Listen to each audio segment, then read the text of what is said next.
Hey, what is up, mortals? Welcome to part 1 season 1 of What If Izuku Had a Villain Quirk. I just wanted to greet you guys by just saying, sit back and relax, you're in for a treat. So, we begin. The playground was filled with the resounding booms of small explosions in the hands of a young, blonde child. In front of him sat a small, emerald-haired youth shielding another kid from his wrath. Move, Deku, you're in my way. And no way, I'm not letting you hurt him, Kei-Kachin. The explosive blonde let out a cruel laugh and sneered at the other child, letting his quirk spark and detonate in his hands. A quirkless loser like you can't do anything to me. You need to learn your place. With a yell, he and his cronies charged the green-haired boy, only to be met with a plume of noxious, lime gas. The other child had his arms out, blood running down them, as the expression on his face morphed from fear to shock as he exuded the sickly-looking, jade gas. Then the screams began. All the kids who had inhaled the gas quickly began to writhe on the ground as it seemed like their fears had come to life. Some clawed at their skin, others used their quirks in a futile attempt to battle the hallucination. Deku, or Izuku as he is more commonly known, looks down in horror at his own hands as they continue leaking the unknown neurotoxin. In a panic, he attempted to stem the flow in some way, each moment feeling like an eternity before the toxin finally stopped. Within those few moments, the children and their leader were haunted by traumatic events created by their own minds. I am sorry. I don't know what happened. He was interrupted by frightened yelps and screeches as they all fled. Even the once confident blonde hightailed it out of the park with tears in his eyes. The shaking child turned to look behind him for the kid he was protecting, only to see an empty space. He was alone. He hated being alone. Several days later, he was at a clinic with his mother for his quirk registration. He was still scarred from what his quirk had done to all those other kids, of what he had done. Well, Mrs. Midoriya, we've analyzed the gas your son emits and have deduced it as a hallucinogenic neurotoxin, which explains what happened to him at the park. The doctor explained quietly to the petite as he passed her a sheet with the test results. It seems that the toxin entered the other children's frontal lobe and sensory cortex, forcing them to see their worst fears come to life. Izuku glanced down at the palms of his hands in horrified shock as he realized what he actually did to those kids. Ko notices this and brings Izuku into a gentle hug, which he swiftly returned. The goggled man pulled out a few X-rays taken of Izuku and pointed to an odd formation within his arms and what appears to look similar to a bone protruding from the end of his wrist. His body seems to have formed a gland in his forearm, which allows him to release the gas through a newly developed structure on his wrist. The doctor makes his way over to Izuku and gently flips over his wrist, pointing to an odd hole just below the beginning of his hand. He prods part of his forearm and a small plume of gas leaves the structure. The portly man quickly wafts the toxin away from them before any of them could inhale the dangerous substance. He moves back to his chair, hands together in heavy contemplation. I would be very careful, Mrs. Midoriya. Such a quirk may cause your child to be outcast or seen as a villain early on. This can have heavy negative effects on his psyche. She cups her hands over her mouth, the thought of her own son being seen in such a way causing her to feel as though she was plunged into ice. She heard her son's whimpers of fears and pulled him against her in an attempt to comfort him. It worked then, in that moment, but Ko wasn't always there to comfort her son. Izuku grew up, and as did the power and potency of his quirk. As it grew stronger, he only grew more fearful of it, never using it on purpose or willingly. This was in vain, as the cautious teen was already viewed as a villain by his peers. While they did not outright mock him, he was ostracized by all he knew and wished to know. Katsuki developed a strong sense of loathing from the trauma Izuku had accidentally put him through and avoided the other teenager, glaring at him furiously from afar. Izuku's obsession of heroes never dimmed. He believed that he could still be a hero, and his dream of UA was very much still alive. One day in middle school, minutes before the end of class, his teacher went over all the students in his class who wished to move on to UA at year's end. It seems Midoriya also wishes to attend UA as well, the teacher announced to the class. Silence filled the room and whispers quickly ensued. Wisps of conversations reached his ears. Words of suspicion and hate was all he heard until a hand slammed down onto his desk, causing an explosion on impact. The fuck are you thinking, Deku? The hot-tempered young man growled at him. There's no way in hell someone with a quirk like yours could ever be a hero. The word stung harshly as, deep down, Izuku actually believed that himself, that he would end up being one of the many villains that pro-heroes take down on a day-to-day basis. The fierce blonde backed off from the other youth and returned to his desk, sitting down aggressively. As the bell rang, the class dispersed, leaving the dead-eyed brunette behind to his thoughts. He absent-mindedly packed his bags and made his way back home as thoughts flew through his mind at blinding speeds. The troubled adolescent was so caught up with his own thoughts, he didn't notice the rumbling of a nearby manhole cover until a viscous liquid had encompassed his mouth, cutting off his supply of oxygen. In an instant, the team began to fight viciously against the mire around him. The emerald-eyed boy felt adrenaline being injected into every nerve of his body as he struggled desperately to release himself from the slimy thing restraining him. He registered the villain talking to him, but none of what he said as panic overtook him. In an act of instinctual survival, he plunged a hand out into the liquid state of his captor and released an excessive amount of his neurotoxin into him. At first there seemed to be no change, and Izuku felt despair consume him, until the screaming began. "No, no, get away from me." The pile of muck screeched out as it released the teenager in his grasp without a second thought. Izuku had no idea what the criminal was seeing, but he flinched as he heard the terror-filled shrieks leave the villain. The boy curled up against a wall and tugged at his juniper hair. That is the scene in which All Might had arrived, struck speechless in seconds, unsure of how exactly to act. The number one hero quickly apprehended the villain, stuffing the gloppy felon into an empty bottle nearby. He then went to alert the other occupant of the alley of the presence. "Never fear, young man, for I am here. I have apprehended the wrongdoer who has put you in such a state." He went up to the boy and gently laid a hand on his shoulder, causing the pine-headed boy to yelp and move away. Awe flashed in his eyes but was quickly stifled by the horror that overtook them. "I'm so sorry, All Might. I didn't mean to use my quirk." Izuku quickly stood up and bowed deeply in apology, his fear of being ridiculed or punished by his idol consuming him whole. The pro's eyes widened as he finally understood the situation he had come upon just seconds earlier. "Young man, may I ask what exactly your quirk is?" the sizable man asked, starting to piece together why the forest-headed teenager was acting like he was. He watched as the youth avoided his eye contact, favoring the ground beneath him. "The doctor said that my quirk is hallucinogen. I produce a neurotoxin that causes the victims to hallucinate things, hallucinate their fears." Izuku begins to pull at his hair once more as memories of the first time he used his quirk resurface. He lets out small whimpers as the last puzzle piece was put together, and immediately the straw-haired hero knew he had to act. "May I ask your name?" "Izuku Midoriya, sir." "Well, young Midoriya, I know what you're thinking, that your quirk is villainous, correct?" He watched as the other person in attendance with him nodded and proceeded on. "While that may seem true in the eyes of others, all that I see is a brave youth with a strong and unique quirk who helped me capture a villain." Eyes of jade snap up to meet shadowed ones. The green eyes narrow in disbelief as the head they belong to shook itself no once more. "And no, my quirk is too dangerous. It's an abomination. I can't ever use it again." The larger figure felt pity at the discord occurring deep within the smaller one's soul. He holds out his hand to the boy, feeling an inexplicable urge to help the youngling. "Will you come with me for a moment, young Midoriya?" The troubled greenette gazes up at the offered hand and reluctantly takes it. Instant regret fills jungle-colored eyes as the powerful luminary pulls the boy into his arms and hops high above the city to land on a roof, causing Izuku to let out a frightened shriek. The broad-shouldered male set the shaking one down, upon which his legs nearly gave out. Upon seeing that, the blonde profusely apologizes and was quick to try and explain why he had brought Izuku there. He felt a twinge of pain in his chest, and in a plume of smoke, All Might became Toshinori Yagi. Another yell echoes around the air as the boy in front of him pointed directly at his face. Who the hell are you? What have you done with All Might?" Yagi could feel his age and injury, once again, tiring him out. He waits for Izuku to calm down so he could explain himself. Upon seeing the shock fade from the young man's eyes, he was quick to clear up what had happened. "I am All Might, young Midoriya. This is my civilian form. A form that I am trusting you to keep secret." He coughs up a mouthful of blood, attracting the attention of the other male on the roof.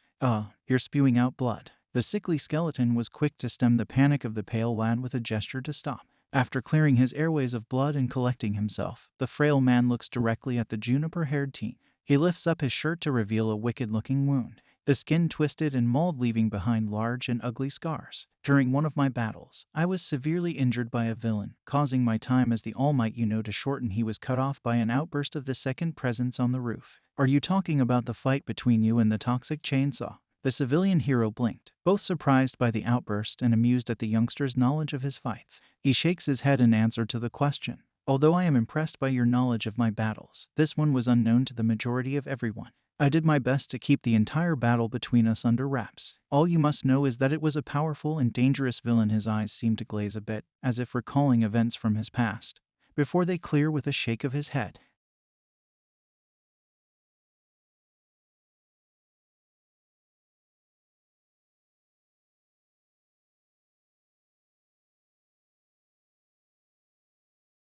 The quirk does not make the hero makes the quirk. He finishes his grand speech by placing a hand on the shoulder of the juniper-haired youth. "What do you make of your quirk?" That sentence launched Izuku's brain into an array of different thoughts and ideas. Who was he inside? Could he really take his quirk, something seen as villainous, and remake it? Toshinori saw all of it and knew he was reaching him. "Meet me at this location tomorrow morning." He hands him a small sheet of paper with an address scrawled onto it. "I have a friend who I believe will be able to help you." He moved to the entrance of the building they arrived on and turned around briefly to the youngling behind him. "Believe in yourself, Izuku, and you may be surprised by what you can achieve." Those were his last words before he exited the roof quietly, leaving the boy with juniper locks standing there. Hopeful, emerald-colored irises watched the last place the hero had been before the owner of them turned and began to make their rather long trek home. That night was a harsh one for the anxious boy, filled with tossing, turning, and an overall restless sleep. By the time his mother had woken him up, he doubted he had collectively slept more than 4 hours. This led to a scene of Izuku looking like a zombie as Inko set his breakfast in front of him.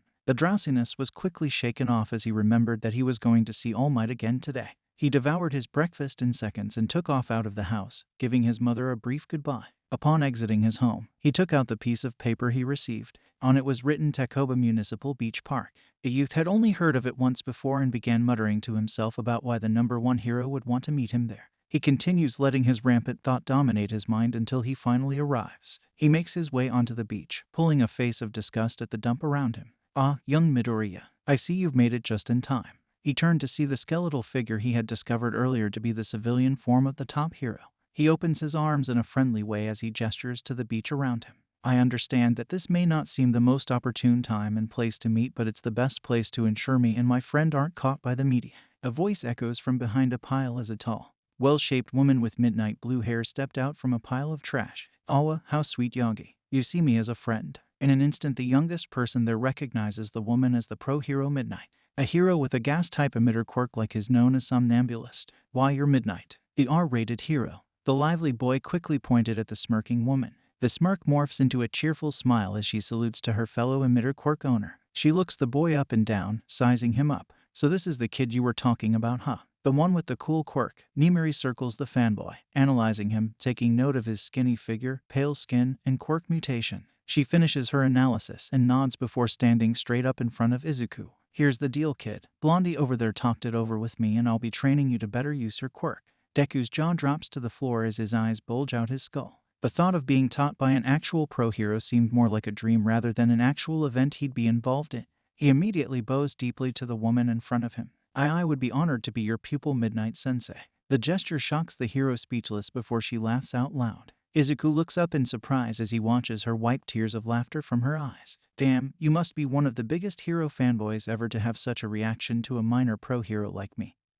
Her laughter dies down to giggles before going silent, leaving a soft smile behind. "It's honestly kind of touching. Don't think it'll make you go easy on you, though." The woman stands in a confident stance as she stares down at the shorter male, holding up a hand. She shoves the hand in his face with all 5 fingers up. "I'm gonna work you over 5 different things: your physical strength, your quirk endurance, your quirk technique, your quirk strength or potency, and your unnecessary fear of your quirk." For each attribute she named, she dropped a finger and made juniper-haired boy pale just a bit more at how much he was going to go through. She stares the youth directly in his viridian eyes and looks for his resolve. "Are you ready to train?" A short and simple sentence, but in the moment it carried the weight of a grand speech or a declaration of war. Green and blue met with vigorous intensity and readiness as the holder of the green eyes nodded, blue eyes reflecting sadistic satisfaction. The next several weeks were hell for the determined teen's body, mainly due to the fact training with his quirk for too long would make the beach temporarily uninhabitable until the gas diffused. As a result, the majority of his training was clearing the beach park of the seemingly never-ending pile of scrap.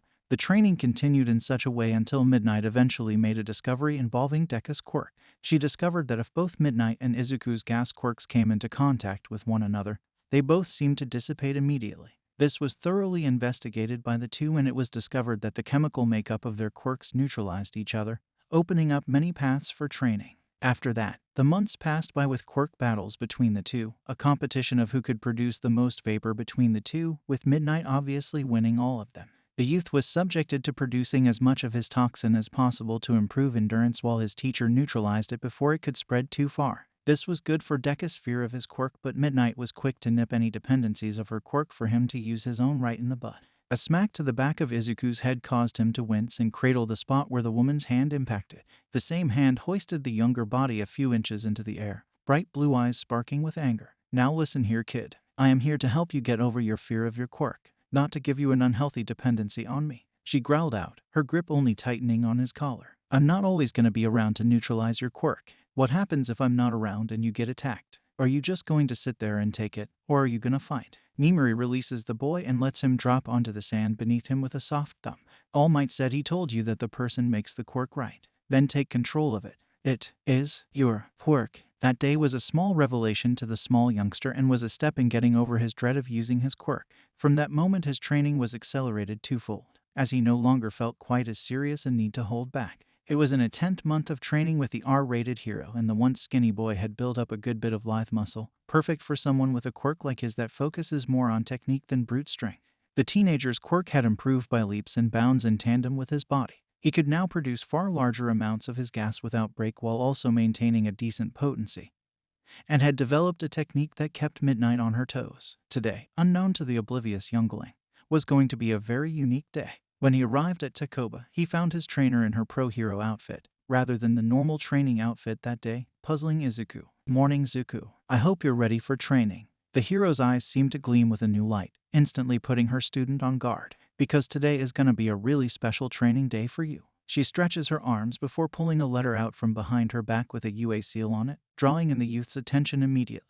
I've got some stakes for you too. You see, I was invited to teach at UA and I graciously accepted. She smiles in a cocky sort of way as she flaps the letter around. And I thought to myself, Nimiri, why don't you try and recommend your protege? The juniper-locked teen's eyes widened to near impossible degrees as he reached for the letter. Why, you mean that I'm going to UA? Not quite. Immediately a look of confusion is placed on his face before he meets his mentor's eyes. You're going to UA, if you can best me in a fight. Immediately she launches forth a wave of her quirk which is counteracted by an equal wave of jade gas. The two attacks cancelled each other out and left the field once more clear of any foreign vapors. Two pairs of eyes, each filled with determination not to lose, gave an intimidating glare to the other. The battle between the teacher and the student had begun. Izuku let out strategic plumes of his quirk in an attempt to corner the woman in some of the heaps of garbage still littering the beach. This technique, of course, was countered and returned in greater volumes which forced the smaller figure on the defensive. He countered the attacks with perfectly calculated blasts to ensure he doesn't exhaust his quirk too quickly. He spots an opportunity to gain back his offensive advantage and fires a large column of his toxin her way, forcing her to roll into a corner where he immediately pelts her with multiple attacks. But rather than dodging, she hops on multiple outlying pieces of scraps and leaps to the top of the pile. The blue-haired woman then rains attacks from her perch on the pile, once again depriving her pupil any chance to strike. Izuku searched around Nimiri for any sort of opening, and he saw a flaw in the structural integrity of the pile. He dodged another burst of pink vapor before sending a highly concentrated column of his own vapor right into the pile, causing the entire thing to shake and knock the woman standing on it down. On her way down she launches another, slower attack, which he dodges to avoid using up any more of his quirk after depleting quite a bit of it for that attack. Suddenly, he sees a blur of blue as his teacher instituted a melee fight with him, her costume torn around her armpits to better release her quirk. He could barely keep up with her despite his many months of training, having to remain on a more guarded stance. He sees a right hook coming his way, infused with pink smoke which he promptly dodges and blinks in surprise as the hero lets out a large blast of pink smoke behind him, missing him completely. Lights out, Kid, Midnight says softly as her knee slams into him, sending him sprawling into the sea of pink gas, knocking him out almost instantly. Izuku felt as if he was floating as he glanced at the all-consuming blackness around him when he felt a cold shock move through his body. He jolts awake to the feeling of ice-cold water soaking him to the bone. Up in it, Kid. You did good, Midnight says as she offers him her hand which he gratefully accepted. She heaves him up as the last bit of drowsiness leaves him and the gravity of what happened hit him like a train. The young apprentice lowers his eyes, his hair drooping over them, casting shadows down his face. Not good enough though. I guess this means I won't be going to UA without going through the entrance exams. He grits his teeth and steels himself as a few tears make their way down his face. The feeling of disappointing his teacher was far more hurtful than not receiving the UA recommendation. He feels his mentor's arm around his shoulder in what he thought was a comforting gesture, until he felt her press something into his hand that made a crackling noise. He looked down in shock to see the envelope and his head snapped up to look at Nimiri. Izuku, you have proved yourself to be one of the most determined people I've ever met. Some would immediately give up if challenged by me, but not you. She gives him a bright grin as she slaps his back with a good amount of force. You've proved yourself to be more than deserving of this recommendation. I'll see you in a few, kiddo. She walks off, waving as she leaves him alone, calling out that they wouldn't have any more one-on-one training and that he had better keep himself in shape. Izuku stood there for several moments before tears flowed freely down his face as he sobbed and yelled out thanks at the retreating pro. He had made it and proved all of those people wrong. He was going to be the best hero he could be. Thank you all for indulging yourselves in the story thus far. I hope you enjoyed it. Now, there are a few more things that I'd like to go over before the video ends. Firstly, we've got a second channel called Anime Deep Dive. Anime Deep Dive goes deep into the facts and lore of a wide variety of anime. It's sure to expand your weeb knowledge for all kinds of series guaranteed. On top of that, we have a third channel called We The Celestials Naruto What Ifs. It's what we do on this channel already but in the vast world and lore of Naruto. Go check it out if you're in the mood for some jutsu action. Secondly, on behalf of We The Celestials, I'd like to thank everyone involved in the production of today's awesome content. Their details will be in the description below. Lastly, if you're interested in what we do here at We The Celestials, then I would like to extend out an invitation to join the team. The only caveat being we only accept members 16 years and up to join our crew. You can sign up for whichever category fulfills your interests by joining the recruitment Discord using the link in the description below. Our Discord is an all-around fantastic place to be. Whether you're a fan or looking to join our band of misfits, we're always looking for members to join us. Well, that's it from us for today's video. So, thank you all for watching, and have a great day.